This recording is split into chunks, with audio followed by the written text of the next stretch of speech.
আর ভাই আমার তো হাইওয়ে এরকম রাইড করতে প্রচুর ভালো লাগে, প্রচুর মজার লাগে। এখন জানি না হোমস্টেতে বেশি খরচা কম না খরচা বেশি, বা হোটেলে থাকলে খরচা বেশি হতো না কম হতো সেটা জানি না ভাই। আমরা যেহেতু হোমস্টেতে ছিলাম। 1 লিটার তেল আসছে দেখি ভাই, এটা 2310 টাকা ভাই তেলের খরচা। এটা জ্যাকেটের দিক দিয়ে বললে ভাই একটা শীতের জন্য একটা জ্যাকেট নিয়ে নেবে। আর হচ্ছে ভাই আরেকটা কথা, যে তোমরা যেহেতু আমি ঠান্ডার সময় রাইড করে আসছি ভাই, প্রথমে একটা ইনার কিনে নিও, ফুল সেট আপ ইনার। আর এইগুলোই বলার ছিল ভাই। আরও যদি কিছু জানার থেকে থাকে তাহলে ভাই কমেন্ট করো, আমি তোমাদের সব বলে দেবো। তাহলে খুব তাড়াতাড়ি আবার আর একটা নতুন ব্লগ নিয়ে চলে আসছি। এই ট্রিপে কত টাকা খরচা হলো না হলো সব ব্যাপারে, আর আমার গাড়ির কি কি প্রবলেম হয়েছে এটাও তোমাদের বলবো। প্রথম কথা তো দুটো ভাই শকার তো গেছেই, দুটো পিছনের শকার মানে গেছে, এখনও ঠিক আছে, তেল লিক করছে দেখতে পারছো ভাই, তেল লিক করছে কিন্তু এখনও শকার ভালোই খেলছে। তারপর চেন সকেটটা তো ভাই পুরনো আছে, সেটা কোনো ব্যাপার না, পুরনো হয়ে গেছিলো, চেন সকেটটা পাল্টাতে হবে। এটা আরও অনেক কিছু গাড়ির যেরকম ভাই বড় একটা গাড়ির ধাক্কা লেগে গেল, মানে বলতে পারো ভাই ব্যাটারিটা একটু প্রবলেম দিয়েছে, ব্যাটারিটা ভাই বসে গেছে। আর ব্যাটারির বয়স হচ্ছে ভাই 6 বছর, কেননা আর কতদিন যাবে এই ঠান্ডাতে ঘুরতে যেয়ে ব্যাটারি বসে গেছে। আর মেন যেটা ভাই লাগানোর দরকার, এই যে এখানে একটা ভাই রবার থাকে, যেখানে পাহাড়ে যে ওই দেখতেই কিরকম অফরোডিং হয়েছে, ওই অফরোডিং এই রবারটা খুলে গেছে, আর এটার সঙ্গে এই লোহাটার সঙ্গে এই লোহাটার সাইলেন্সারের মানে লেগে যাচ্ছে, আর একটা ভাইব্রেশন আওয়াজ হচ্ছে, ভালো লাগছে না, ওর জন্য এখানে ন্যাকড়া পেঁচিয়ে দিয়েছি। আর ন্যাকড়া পেঁচিয়ে দিয়েছি তাও ভাই ওটা হচ্ছে না। তা আজকে একটু শোরুমে যাব আর ওই রবারটা লাগাবো, আর তোমাদের বলবো, হিসাব দেবো যে কত কি খরচা হয়েছে। গাড়ি তো ভাই কি বলবো, অনেক কিছু মানে প্রবলেম দিয়েছে, সেটা তোমাদের বলবো। আমি আয়নাটা সেট করি ভাই, তাহলে বসে পড়েছি ভাই। আর দেখতেই পারছো বহুদিন পরে ভাই গাজল যেতে চলেছি, কি বলবো ভাই।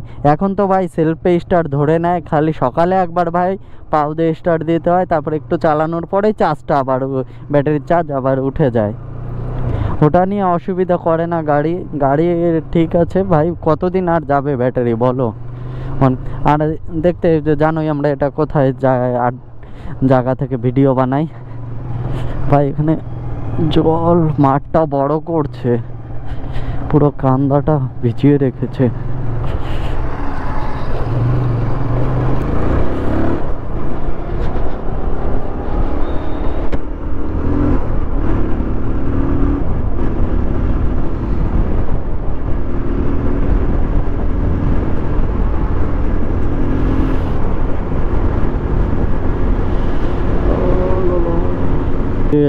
তোমার শিলিগুড়ি থেকে যেদিন বাড়ি গেছি ওই দিনই ভাই গাজলে হয়েছে, আমার ঢোকা হয়েছে, তাছাড়া আর ভাই ঢোকা হয়নি। আর পড়ে গেছে সিগন্যাল, এখন কে জানে কি হবে।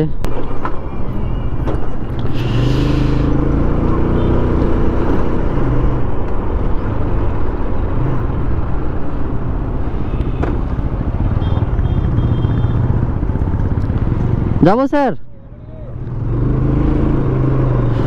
ভাই, এখানের সিগন্যালটা মাঝে মধ্যে বোঝা বড় দায় স্যার ভাই, বলছি ভাই। ভাই একটা ক্যালেন্ডার পেয়ে গেছি এসে।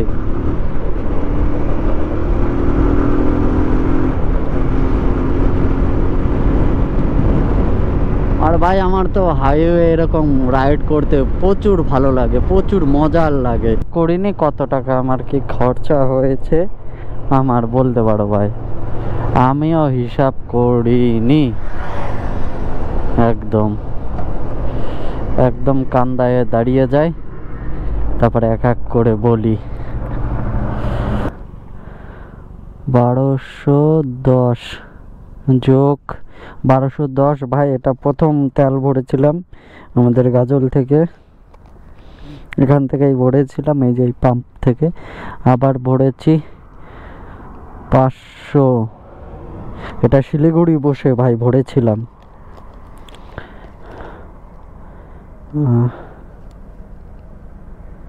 ভাই যাওয়ার দিন এটা হচ্ছে শিলিগুড়িতে তেল ভরেছি 500 টাকার, আর এটা হচ্ছে ভাই 400 টাকার আসার সময়।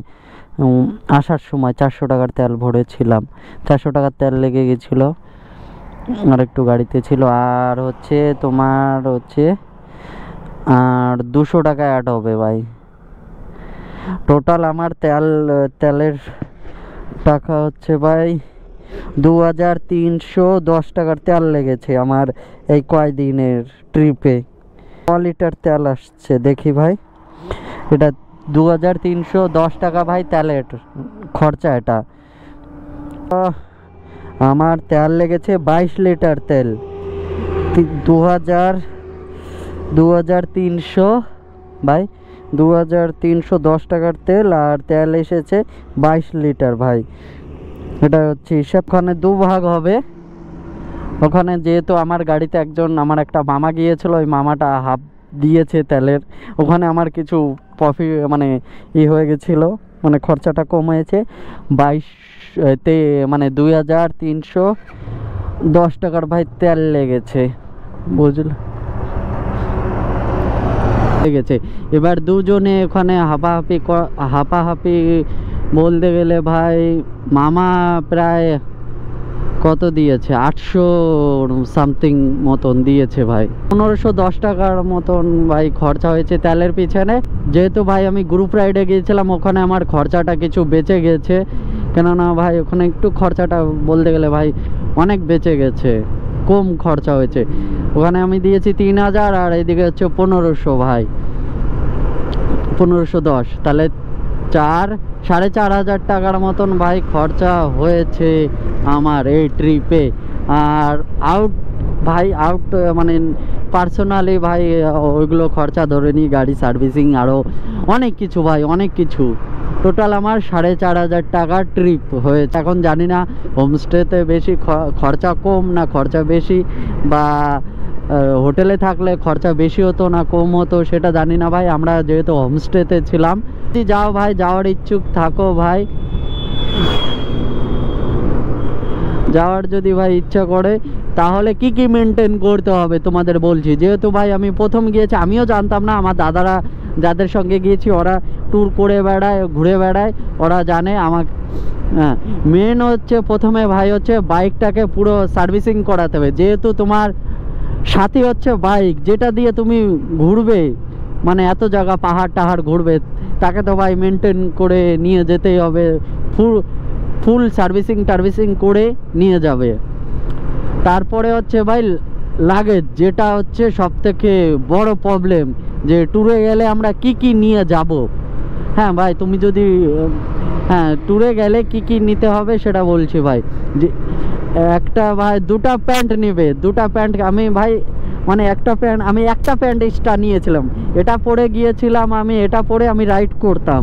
আর একটা প্যান্ট আমার ধরাই ছিল, মানে একটা প্যান্ট ধরাই ছিল। যেহেতু আমার 3-4 দিনের ট্রিপ, আমি বেশি নিইনি, আর আমাকে নিতেও মানা করেছে।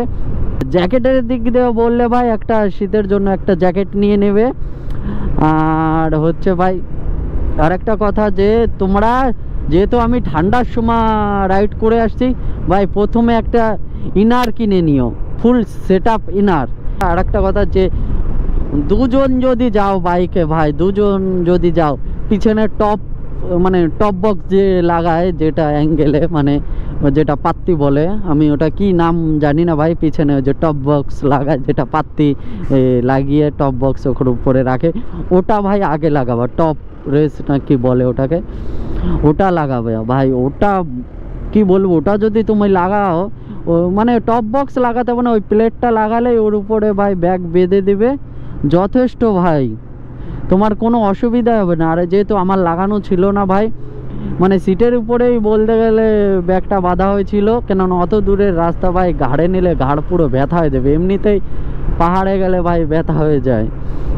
ওর জন্য আমার মানে কেন ঘাড়টা ব্যথা হয়েছে পিছনে, আর যে পিছনে বসেছিল ওর ভাই একটু অল্প জায়গা, পুরো আমার শরীরের উপরে ভার চলে আসছিল, ওর জন্য ভাই একটু রাইডটা একটু আনকমফোর্টেবল লাগছিল ভাই, ভালো লাগছিল না। আর এইগুলোই বলার ছিল ভাই। আরও যদি কিছু জানার থেকে থাকে তাহলে ভাই কমেন্ট করো, আমি তোমাদের সব বলে দেব। আর একটা কথা ভাই, যাদের কাছে অ্যাপাচি 2B আছে BX4, তারা কি জানো না সবার গাড়িতে এটা আছে কি না। এই যে ওয়ার্নিং ভাই, তেলের এই যে পাশে দেওয়া রয়েছে, এই যে হাফ ট্যাঙ্কি একটু নজলটা জাগিয়ে রাখতে হবে তেল ভরলে, ফুল ট্যাঙ্কি একদম করাই যাবে না। যদি ফুল ট্যাঙ্কি করো ভাই, স্টার্ট খালি বন্ধ হবে, যেটা আমার সাথে হয়েছে ভাই, পুরো খালি স্টার্ট বন্ধ হয়ে যেত ভাই। এত যা রাইডে প্রবলেম হয়েছিল, তারপরে ভাই একটু কম তেল রাখতাম। আর পাহাড়ে গেলে ভাই তোমরা তেল সবসময় গাড়িতে রাখবে, কেননা কোথায় তেল পাবে না পাবে সেটা মানে কপাল নসিব, যেহেতু তুমি নতুন যাচ্ছ জানো না। আর ভাই অনলাইন টাকা ট্রানজ্যাকশন করবে না, ভাববা যে আমি অনলাইন ট্রানজ্যাকশন করব। আর ওর জন্য ভাই যা হবে ভাই ক্যাশ নিয়ে যাবে, ক্যাশ ছাড়া ভাই যাবে না। আর একটা কথা ভাই,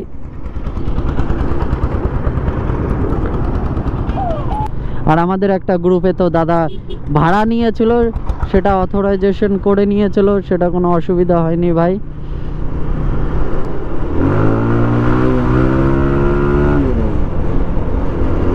কত কি খরচা হয়েছে আমি বলে দিলাম তোমাদের। যদি কিছু জানার থাকে তাহলে একটা কমেন্ট করে দিও, আমি বলে দেব যে কি ভুলে গিয়েছি বা কিছু। ঠিক আছে ভাই, তাহলে দেখা হচ্ছে খুব তাড়াতাড়ি আবার কোনো একটা নেক্সট ব্লগে। যদি ভিডিওটা ভালো লেগে থাকে তাহলে লাইক, কমেন্ট এবং চ্যানেলটা সাবস্ক্রাইব করে নাও, কেননা আরও রোড ট্রিপ আসতে চলেছে। আর যদি রোড ট্রিপের ব্লগগুলো দেখোনি এখনও, তাহলে চ্যানেলে যে দেখতে পারো ভাই, ধামাকাদার রাইড হয়েছে। তাহলে চলো ভাই, দেখা হচ্ছে খুব তাড়াতাড়ি আবার, টাটা।